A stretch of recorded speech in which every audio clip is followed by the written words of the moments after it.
तुम्हारे बच्चे का जन्मदिन आए, प्रार्थना करता हूं बंधुओं, तुम ले आए केक बहुत बड़ा, हजारों रुपए तुमने फूंक दिए खाली अपने घर की शो बनाने के लिए कि मेरे घर में इतना बढ़िया फंक्शन हुआ। क्या फंक्शन हुआ तेरे घर में? लाभ किसको हुआ? किसी एक बच्चे को भी लाभ हुआ तुम्हारे फंक्शन के कारण? घर पे वो बुलाए गए जिनको पहले बहुत मिलता है। तुम्हारे बच्चे का जन्मदिन हो तो निकलो अपने घर से, बच्चे को साथ बिठाओ गाड़ी में, मोटरसाइकिल पे, जो भी तुम्हारे पास है, और ले जाओ वहां उन बच्चों में, उसको कहो कि बेटा तू भाग्यशाली है, ये देख आज तेरा जन्मदिन है। आज भिखारियों की तरह बैठ मत जाना घर पे कि माम क्या लाया, चाचा क्या लाया, अंकल क्या लाया मेरे लिए, और झोली फैलाकर भिखमंगा बना के बिठा देते हो बच्चों को। माफी चाहता हूं तुम्हें दुख लगे तो। उस दिन उसको एक राजा की तरह ट्रीट करो कि आज के दिन तू दानी बन, आज के दिन तू किसी के आगे हाथ मत फैला मांगने के लिए, आज जितना दे सकता है इतना दे। ले जाओ बच्चे को और उससे बंटवाओ जरूरतमंद लोगों में, उसे आदत पड़े कम से कम देने की। और बंधुओं, जिसे आदत हो बचपन से देने की वही दे सकता है। पैसे भावे जिन्हें मर्जी हो साहब, ताश खेड़ दे भावे तो 1000 रुपए लड़ाई उड़ गई हो। धर्म के नाम पर राम मंदिर बन रहा था, वहां करतूत सामने आ गई थी कईयों की। हाँ, अभी राम मंदिर बना, कईयों की करतूत सामने आ गई। खाली मंदिर की बात नहीं, मैं तो कहूं कि कोई ना कोई ढंग से तुम किसी के काम आओ। तुम्हारे घर में जन्मदिन है, उसका लाभ किसी एक गरीब बच्चे को हुआ क्या? ऐसा नियम बनाओ। मेरी प्रार्थना है, मानना न मानना आपकी इच्छा, ऐसा नियम बनाओ, अपने दिमाग में रखा करो। कोई 10-12 ऐसे परिवार कि मेरे बच्चे का जन्मदिन आएगा, मैं 12 परिवारों के बच्चों को कुछ अच्छे कपड़े और बूट छोटे छोटे, उनका कोई अच्छा बैग, एक स्कूल बैग लेके दूंगा। बनाओ ऐसा नियम। उस पे तो फूकते हो पैसे, जोकर बनाते हो घर के बूढ़े को भी। हमारे यहां पगड़ी पहनी जाती थी, सम्मान का चिन्ह था, और बर्थडे के दिन जोकर कैप पहनाई जाती है। वो जड़ी तो से पुआन देनो टोपी, वो जो ऊपर से ऐसे कौन सी, उस टोपी को जोकर कैप कहते हैं अंग्रेजी में। और घर के बुजुर्ग को भी पगड़ी उतरवा करके जोकर कैप पहनाते हो कि आज गुला बाबा तुम ही जोकर हैं, क्योंकि अगे जोकर जमे ने। यस, कौन सी परंपरा में चल पड़े हो?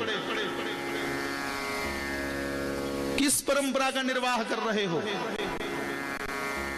मैं भारतीय हूं तो मुझे भारतीय परंपरा में जीने में ही गौरव होगा। स्वधर्मेन निदिनम श्रेय परधर्मो भयावह। अपने धर्म में जीना तो गौरव की बात है ही, पर भगवान श्री कृष्ण कहते हैं, हे अर्जुन, अपने धर्म में मरना भी गौरव की बात है। मैं सनातन में पैदा हुआ हूं तो गोविंद, मैं इस पवित्र सनातन की सेवा करते करते खत्म हो जाऊं, मुझे गौरव होगा। क्योंकि तुम्हें मकैले ने ऐसा पढ़ा दिया है कि तुम अंग्रेज बनने में बड़े खुश रहते हो। अंग्रेजी बोलो, पर अंग्रेजी में गीता जी का अनुवाद भी हो सकता है। हाँ?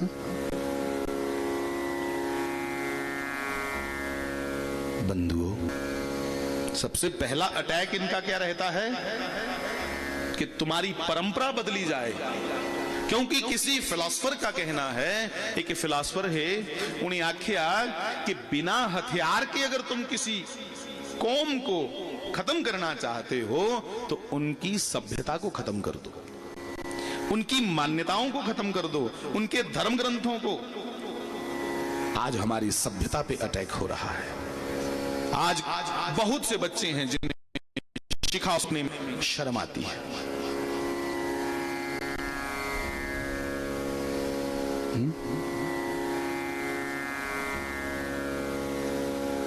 ये कुछ अलग है। प्रत्येक माँ बाप ये समझते हैं कि मेरी संतान बाकी वालों से अलग है।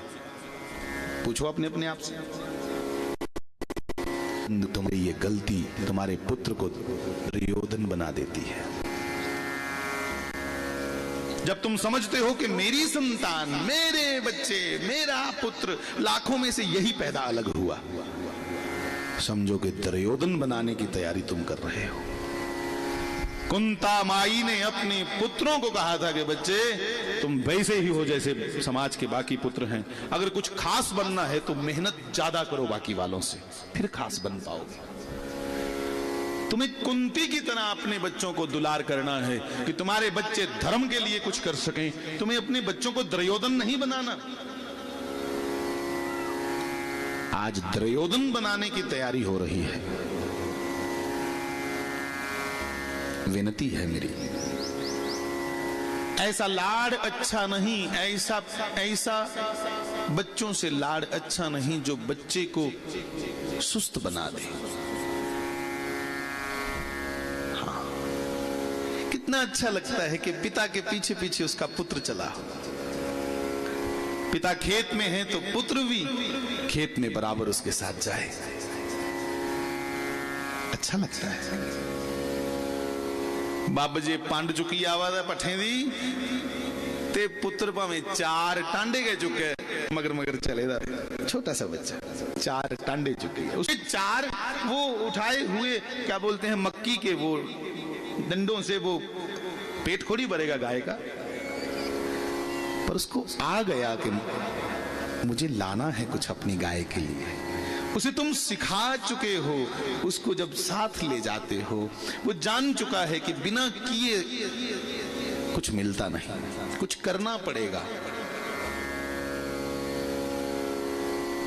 इसलिए मैं विनती करूं, संतान को आलसी मत बनाओ। महाभारत का युद्ध प्रारंभ हुआ तो 5 पांडव मां कुंती के चरणों में सर झुकाकर पूछते हैं, मां कोई शिक्षा, कोई आज्ञा। तो मां ने बड़ी वीरता से कुंती ने कहा, बेटा युद्ध भूमि में अगर आप में से कोई भी वीरगति को प्राप्त हो गया तो वो अपना सौभाग्य समझना, क्योंकि हम क्षत्राणियां पुत्र इसीलिए ही पैदा करती हैं जहां तो वो वीरगति में, युद्ध भूमि में वीरगति को प्राप्त हो जाए और जहां शत्रु पर विजय प्राप्त करे। ये मां है। लेगड़े बनाने अपने जागत ते बाद चाखना इंदे पाग गिंज के काखनी। अरे भाग्य तुमने उसके खराब किए। मैं सिर्फ माताओं को नहीं कह रहा, कृपया मेरे पुरुष जो मेरे भाई यहां बैठे हैं वो भी ध्यान दें। पहले तो ये भावना कालो, लाखों में एक मेरे घर पैदा हुआ है। बंधुओं, सबके बच्चे बराबर हैं।